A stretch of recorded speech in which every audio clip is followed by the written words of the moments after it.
Dr. Michael Kulish, the Chief Medical Officer for Northwestern Medicine's Kishwaukee Hospital in DeKalb, located in Region 1, and Ruth Colby, President and CEO of Silver Cross Hospital in New Lenox, located in Region 7. These healthcare leaders are here today with a simple plea: stay home if you can, and wear a mask if you need to go out.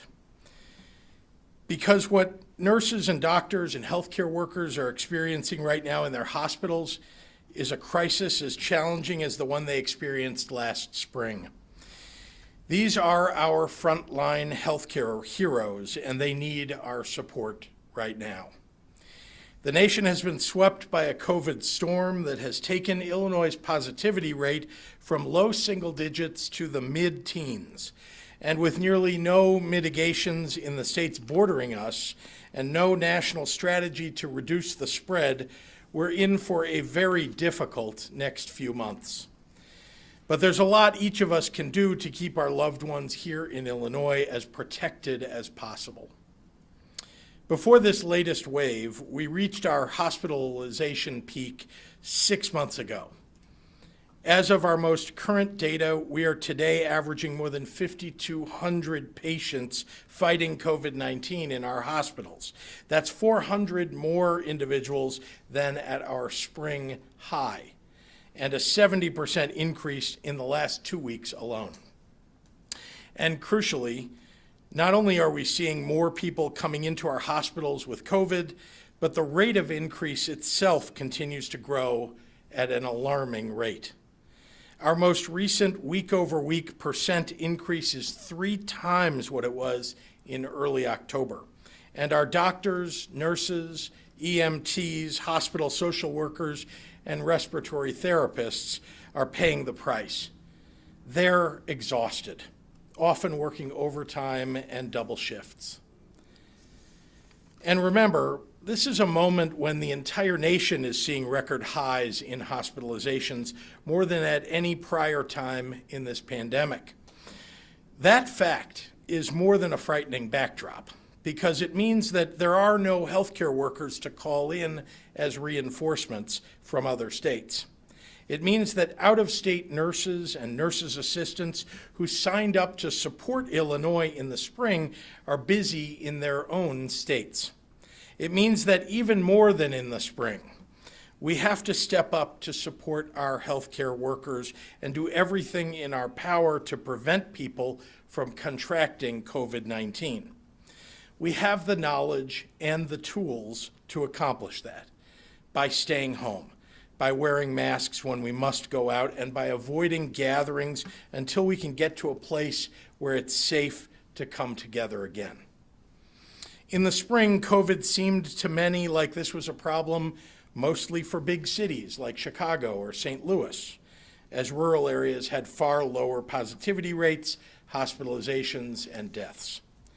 As I said back then and have said throughout this pandemic, this virus knows no boundaries. What we're seeing now is a widespread problem across every region of Illinois all at once. And let's get something clear. If we wait to take action until our hospitals are full, it will be too late. And countless patients, COVID patients, as well as those with all the other ailments and injuries that bring people to the hospital, will die unnecessary deaths because there aren't enough beds or people to staff them. So we're keeping in close touch with hospitals on an individual, system level, and regional level basis to monitor who is at risk of running out of staff or ICU beds in the next 3 weeks. But I want to be clear. We can't create new staff for a hospital that's filled to the brim. We can't staff more ICU beds if a hospital's personnel get sick outside of work because people in their communities refuse to wear a mask or follow any of the mitigation rules. We need everyone to pitch in so that we can protect our heroes who are on the front lines. In just a moment, you'll be hearing from the 2 hospital leaders who are here to share their stories of what they're seeing on the front lines in their communities. The regions that are home to their hospitals, Region 1, that's in northwestern Illinois, and Region 7, Will and Kankakee counties, have both long since surpassed the worst COVID-19 hospitalization rates that they ever saw last spring. Region 1 has more than doubled its spring peak, and Region 7 is at 150% of its spring peak. Neither is showing signs of stopping their rise. But these regions are not unique. They are not outliers. This is the story that we're seeing in regional hospital systems all across the state. Deaths are a lagging indicator, meaning that the people who pass away today were likely diagnosed days or weeks ago. And sadly, some portion of the people diagnosed today will, in days and weeks to come, be fighting for their lives in an intensive care unit without the ability to have family with them. Count back several weeks ago and ask if there was a gathering that took place in your neighborhood that could have spread the virus. Then ask yourself if it's worth it to spread the virus at any upcoming gatherings. Knowing that deaths are a lagging indicator, it's all the more concerning that even before winter, we are already seeing the consequences of significantly rising case rates and hospitalizations across the state. And we can expect much worse to come if mitigation measures aren't followed leading into Thanksgiving. We don't want to end up like the Dakotas, for example, which have taken far fewer proactive efforts to reduce the spread and are currently seeing per capita death rates more than twice what we're seeing here in Illinois. You can prevent this, but you have to act now. The consequences of inaction go deeper than just this disease. Every bed in the hospital that a COVID patient takes up is a bed that's not going to treat someone's heart attack, a cancer patient, or the victim of a car crash. Every doctor reassigned to the COVID wing is a doctor no longer available to do an appendectomy, set a broken rib, or monitor newborns. Add on to it that flu season sends tens of thousands of Americans to the hospital every year. Take into account that we have just 1,100 ICU beds open in a state of nearly 13 million people in the middle of a pandemic. Deaths from COVID-19 are up 260% since the beginning of October, when we were averaging 23 deaths a day, and 98% from 2 weeks ago when we were averaging 41 per day. Now we're seeing 81 deaths per day. That means that every day we're averaging another 81 mothers or fathers or children or grandchildren no longer with us, adding to the total of Illinoisans lost, now at more than 11,000, and the number of Americans lost, now at 246,000. With all the other causes of death, we fight like hell to keep people alive.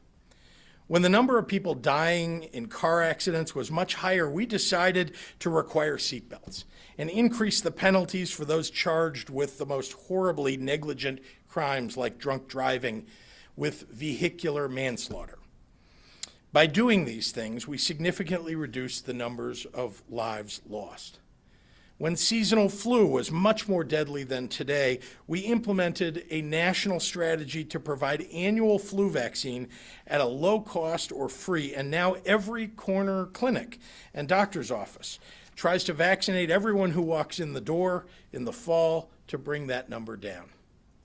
Cancer in its various forms takes hundreds of thousands of our loved ones every single year.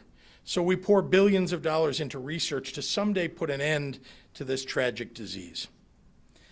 We have to fight against this one too. I know that it is incredibly difficult that we're still living with this pandemic, and it's exceptionally exhausting to think that for all that we've sacrificed, this new COVID storm is taking more and more lives. But we have to remember that we can contain the damage that this is causing, and there will be an end to this. There's a light at the end of the tunnel. There will be an end. this will be over someday. We're seeing incredibly innovative, wonderful news on the vaccine front. Just this morning, Moderna announced outstanding preliminary results of nearly 95% protection for those who were vaccinated. And while the Moderna and Pfizer models both use mRNA technology, Moderna's vaccine can be stored at much lower temperatures, meaning that it could prove especially functional in reaching people who live farther from the hospital. Between the two announcements and the countless incredible public and private sector researchers who fueled it, we have real hope for possible widespread distribution by early spring. Still, that's months away. So we have to let that inspire us not to give up and to take more precautions for ourselves and for our healthcare workers. Let's do all that we can to save lives now, so that more Illinoisans, more Americans will be here when the vaccine is here, to get the vaccine and get to the other side of this pandemic. So thank you, and with that, I'd like to turn it over to Dr. Ngozi Ezike. Thank you, sir.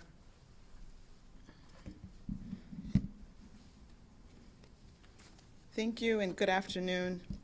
This is the week before Thanksgiving, and I want to remind people that it is not too late to rethink your Thanksgiving Day plans. They need to be more aligned with COVID-19 precautions. We can all see it. Things are getting worse. And so those initial plans that you made several months ago, even several weeks ago, they may need to change. Do your plans include those who are over 60? Do your plans include those who have medical conditions that put them at higher risk? Are some of your intended guests pregnant? You have to be thinking about all of these things before you bring additional people into your home. The best way to share this holiday is virtually. You really have to consider doing it that way.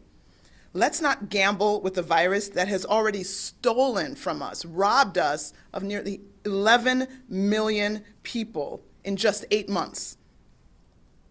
Since yesterday, 11,632 new cases of COVID have been reported, for a total of 585,248 cases in the state of Illinois. This includes reports of 37 additional lives lost, for a total of 10,779 deaths in Illinois. Again, these are our neighbors, teachers, religious leaders, grandparents, all of those empty seats around our Thanksgiving table from next week. 5,581 people were reported to be in the hospital overnight with COVID-19, and of those, 1,144 patients were in the ICU and 514 were on ventilators. In the last 24 hours, more than 90,000 tests have been reported for more than 9.1 million tests in Illinois. Everyone's going to tell you the same thing. Our hospitals are on their way to being overwhelmed. Our doctors, nurses, and healthcare workers are already being stretched beyond their limits. I don't know how else to express the importance of personal responsibility. It is each individual's action, my actions, your actions, all of our actions, that will dictate our path forward. Don't see it as you're watching this movie and you're sitting back in your chair trying to figure out how the story ends. You are in the movie. You're one of the actors. You're also one of the directors. You get to determine how this show, how this movie plays out. Please write the lines so that it involves people wearing their masks and avoiding situations that promote the spread of this virus. Let's write a script and act out a script that will get us to the end of this pandemic sooner rather than later. We want to see less cases, less hospitalizations, less deaths. We can do that. We can wash our hands, we can wear our masks, we can forego some of these events, even these holiday events. And I won't say forego, we'll celebrate them. Let's celebrate them virtually. You can cook, people who love to cook the food and leave it at the doorstep for people to pick it up so they can still enjoy your culinary expertise. But we have to reverse the course that we're currently on. We are in for a rough ride for the next 3 months or so. Just how bumpy it really gets depends on each of us. Let's hang in there together and be all in for Illinois. Thank you. Buenas tardes. Con solo una semana hasta el Día de Acciones de Gracias, hay tiempo para repensar los planes. Deben de poner precauciones contra COVID-19 en sus planes. Todos podemos ver que las casas están empeorando. Nuestros planes iniciales tienen que cambiar para no infectar a nuestra familia. Pido a la gente de Illinois que consideran no juntarse con familia que no vive en su casa durante los días festivos. No debemos apostar contra un virus que ya se ha cobrado casi 11,000 vidas solo en 8 meses. Desde ayer se han reportado 11,632 nuevos casos de COVID-19 para un total de más de 580,000 casos en Illinois. Informamos 37 vidas perdidas desde ayer para un total de más de 10,700 muertes en Illinois. Estos números son madres, hermanos, hermanas, profesores, pastores, abuelos y amigos que no se unirán a nosotros en la mesa de acción de gracias o celebrando los días festivos. 5,581 personas pasaron la noche en el hospital con COVID-19. De ellos, 1,144 pacientes estaban en la unidad de cuidados intensivos y 514 pacientes estaban en ventiladores. En las últimas 24 horas, más de 90,000 pruebas fueron hechas para un total de más de 9.1 millones de pruebas hechas en Illinois. Nuestros hospitales están en camino de capacidad completa. Nuestros médicos, enfermeras y trabajadores de la salud se están trabajando fuertes. No sé de qué otra manera expresar la importancia de la responsabilidad personal. Es la acción de cada individuo, mis acciones, sus acciones, todas nuestras acciones las que dictarán nuestro camino. Nos espera un rumbo difícil durante los próximos 3 meses. Tenemos que trabajar juntos contra este virus, pero cada persona tiene que hacer su parte. Escúchame. Hay que proteger a nuestras familias a toda costa. Y voy a seguir haciendo mi parte. Espero que tú también lo harás. Muchísimas gracias para su apoyo. And with that, I'll turn it back over to Governor Pritzker. Thank you, Dr. Ezekiel. I'd like to welcome our first of 2 guest speakers streaming in from their respective communities to share their insights and to remind Illinoisans of the people that we're all fighting for. First, Dr. Michael Kulish, an emergency medical specialist and chief medical officer for both Northwestern Medicine's Kishwaukee Hospital and for Northwestern's Valley West, a critical access care hospital. He's going to talk about the concerning rise in cases in the DeKalb area. Dr. Kulish? Thank you, Governor.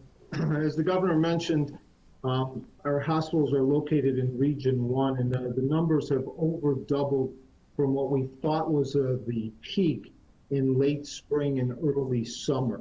We've developed surge plans that allow us to go ahead and flex up and down as the volumes increase, and we're confident that we can implement the surge plans quickly if needed. The physicians, nurses, and staff have done a phenomenal job rising to meet the challenge of increased volumes, taking care of the patients that they serve. It's important for the community to understand that each of the hospitals is a safe place to come to. I know early in the pandemic, some patients opted to stay home because of fear that it wasn't safe at the hospitals. But the hospitals have put a lot of things in place, including PPE, hand washing stations, visitor policies that does make it safe for patients to come. So if someone does have a medical emergency, please feel comfortable coming to the hospital. The important piece, though, is as we continue to have the volumes go up, it is very difficult for our staff, our physicians, our clinical and non-clinical staff to continue the long hours working, and resources are going to dry up. So it's important for all of us to do our part. And our part isn't that difficult. It's simple. It's masks, it's physical distancing, it's washing our hands, and it's staying home and avoiding gatherings when we can. By doing this, we hopefully will flatten the curve and get back to what was once normal. Thank you. Thank you very much, Dr. Kulish. Appreciate you sharing your experiences, and to you and all of your colleagues for your courageous service throughout this pandemic. I know that it's not the challenge that you envisioned when you got into medicine, but you've taken it on and you're doing a tremendous job. Thank you. I'm grateful as well for our second speaker, Ruth Colby, President and CEO of Silver Cross Hospital in New Lenox in Will County. Ruth has been with Silver Cross for 15 years and has paved an impressive and innovative career path in the field of healthcare. And in joining us today, she is joining us today, rather, to testify to the problematic trajectory that Silver Cross is seeing going into the holiday season.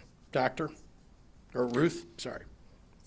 Thank you, Governor. And on behalf of all the hospitals in Illinois, I'd like to thank you and Dr. Ezeki for your tremendous leadership throughout this pandemic.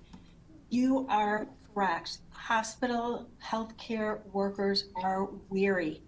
The pandemic has taken its toll on our community and on our healthcare workers. And it's not only the bedside healthcare workers, but that we have housekeepers and nutrition services workers, and we have building services workers, everybody who makes sure that this place operates the way that it does to serve our community. Today, we have over 60 individuals that are not able to come to work because of contacting COVID in the community. I'll agree with Dr. Kulis. The hospital is safe. We have PPE, we have visitor restrictions, we have all kinds of protocols in place. So please do not delay medical care.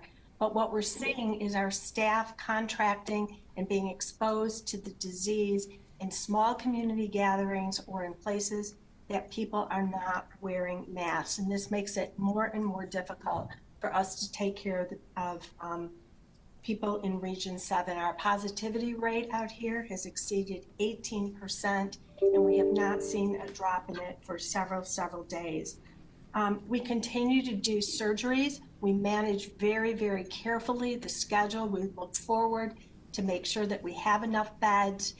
Our surge plan is in place so that we are able to use any resource within the hospital that we can accept patients. Our emergency room has been extremely full night after night. So I think my message is that every time someone in the community does not wear a mask or observe the other safety precautions you've outlined, that creates the potential for a healthcare worker to contract COVID. And we're urging everyone in the community to please help us stem the growth of this disease, especially over the holidays. Thank you, Governor. I'll pass it back to you for questions from the media. Great. Thank you very much, Ruth, and thank you for the work that you're doing on behalf of all of us at Silver Cross Hospital. With that, I'd be happy to take questions from members of the media. What indication do you have that people are heeding last week's advice to stay home as much as possible? That people are? Yes. Yeah, that people are. Well, I'm not taking surveys, if that's what you're asking. I mean, we're encouraging everybody to follow the mitigations. And so right now, I'm taking some glimmer of hope in the idea that that the cases that we've seen have seemed to flatten for a few days. It's not determinative. We look at everything on a 1 week, 7-day rolling average. But I'm always looking for some hope here. And so I would hope that people who are following it are the responsible parties for keeping the numbers where they are. Having said that, we know that over the weekends sometimes we see a moderation of cases, and then you come to Tuesday, really, and you start to see the numbers spike. So I'm concerned. Have you reached out to the out-of-state nurses that were here the first time around to see if they can come back and help out if need be? And do we need Well, I want to be clear, we don't reach out to them, right? What we do is make those lists of staff available to all the hospitals.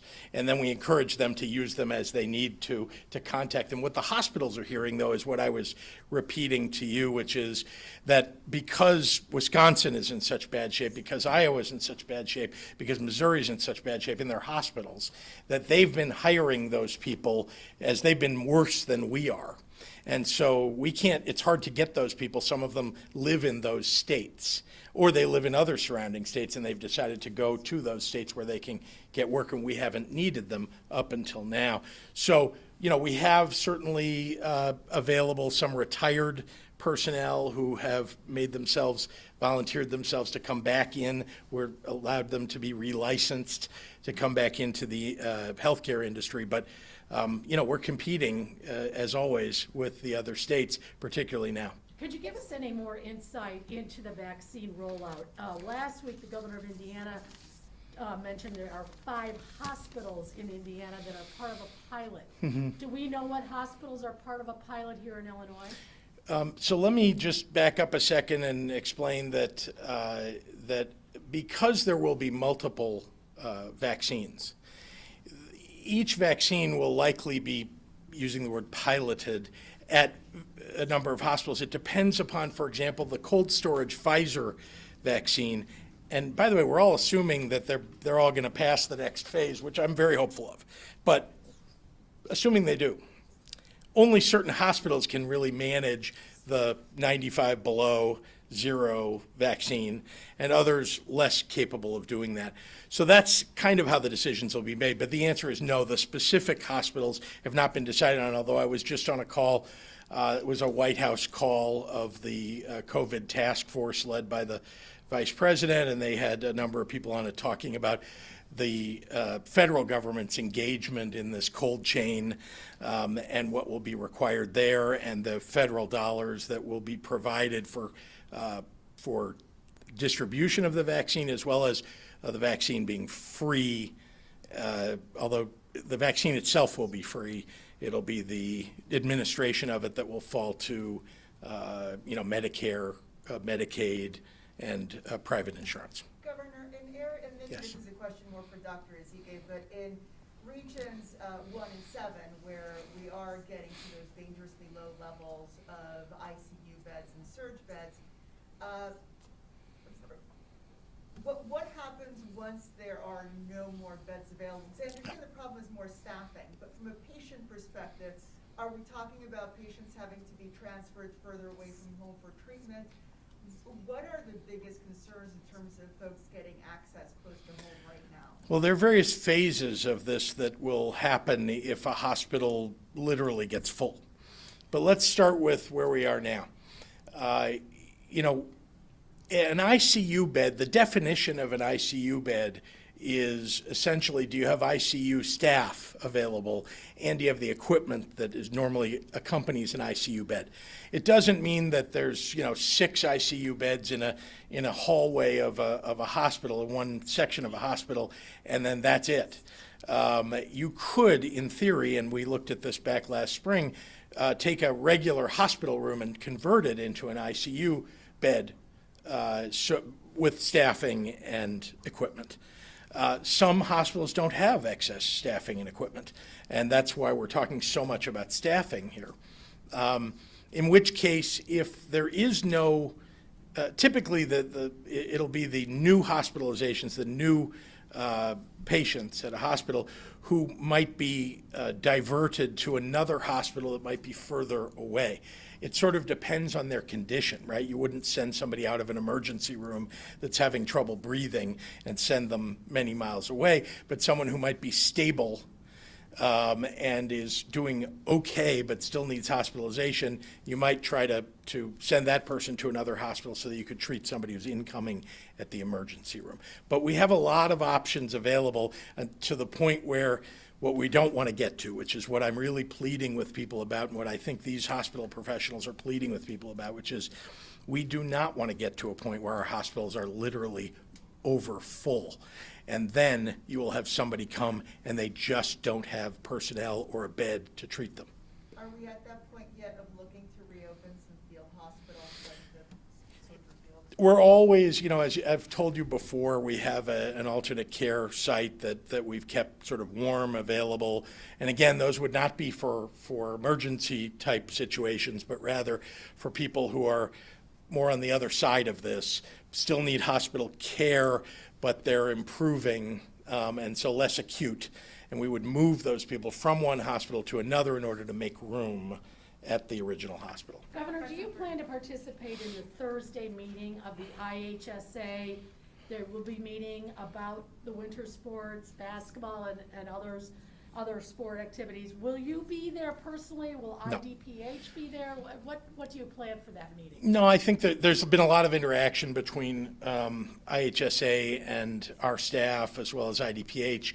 And so, we'll certainly, make available our staff for consultation and so on. But I think we've all been, pretty clear about where we are with regard to winter sports. And that is a no-go. Yeah, it's Just what to we make it issued. clear. We relied upon the best experts we could to come up with a plan for the winter. And by the way, since then, COVID's gotten a lot worse. Can you expand on what kind of tax? I couldn't hear, I'm sorry. Can you expand on what kind of tax adjustments or loopholes that you might change or the businesses might have to prepare for? With regard to the budget? Yes. The answer is no. I'm in conversations with the leaders, as you know. There's a lot on the table. We got to look at cuts first. And we're all looking at that. I think those cuts will be somewhat painful.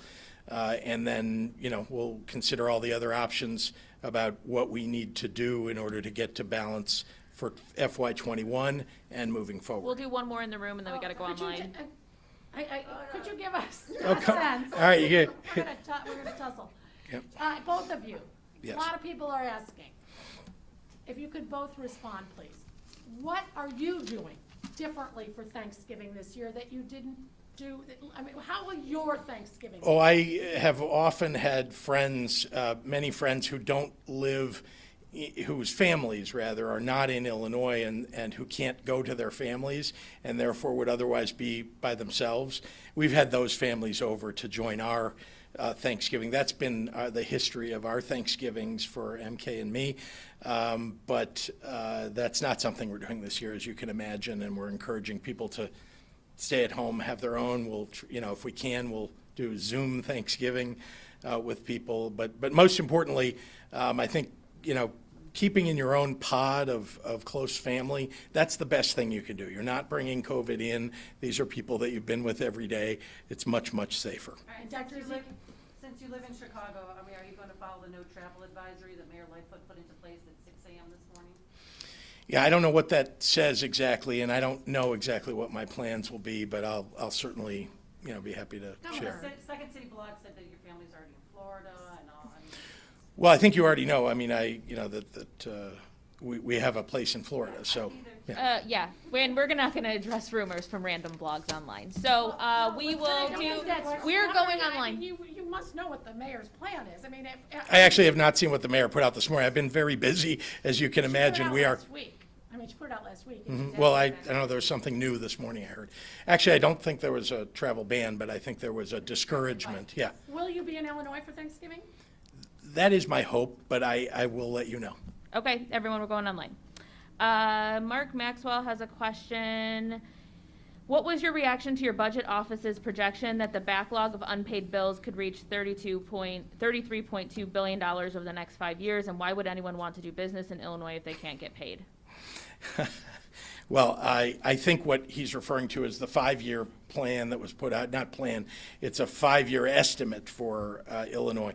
Let me be clear, there are not solutions to the budget problem that are built into that. That was a definition of what the budget problem is if we go without any solutions.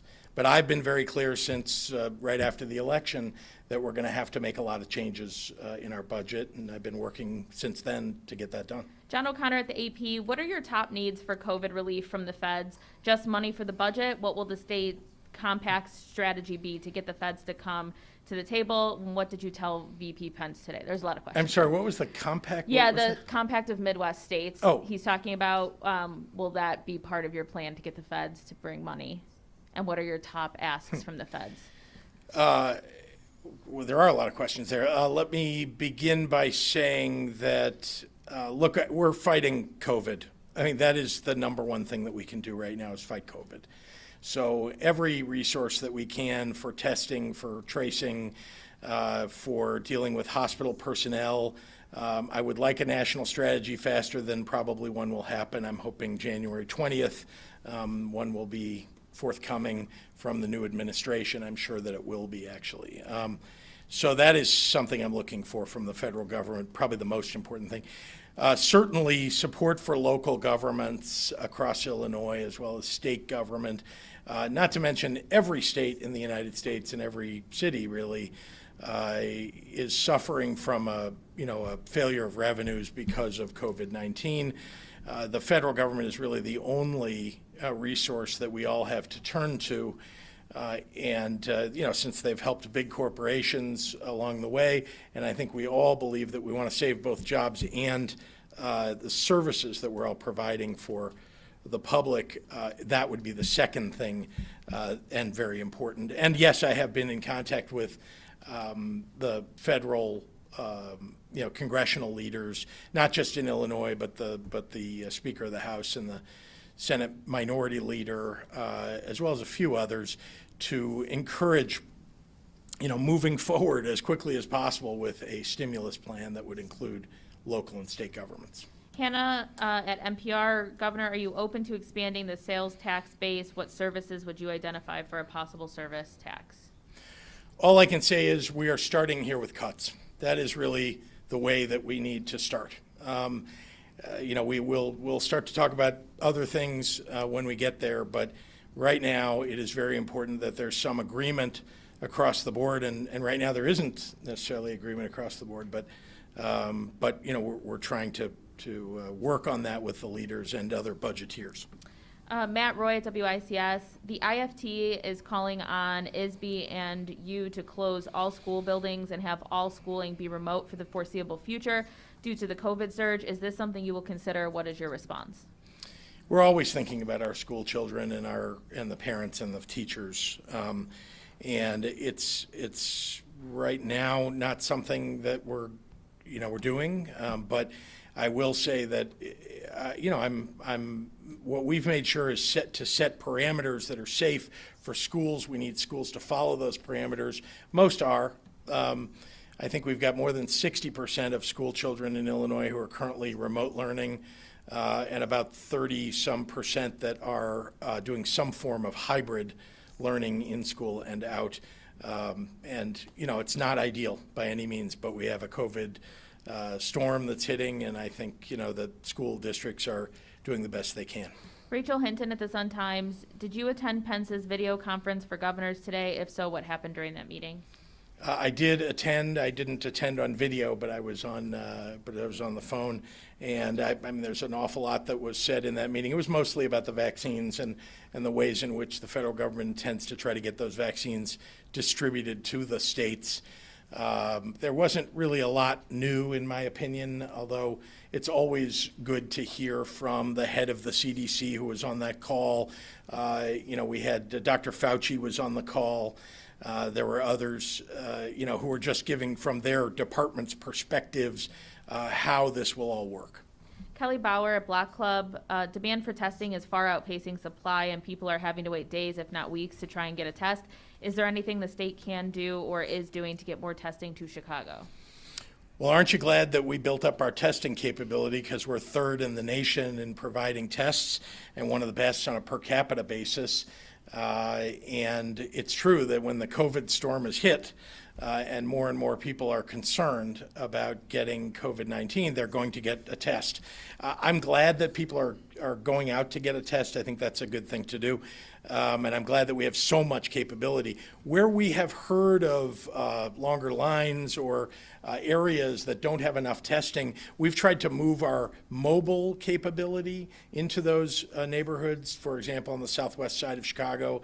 But I also want to remind you that the city of Chicago really has most of the control of providing tests within the city.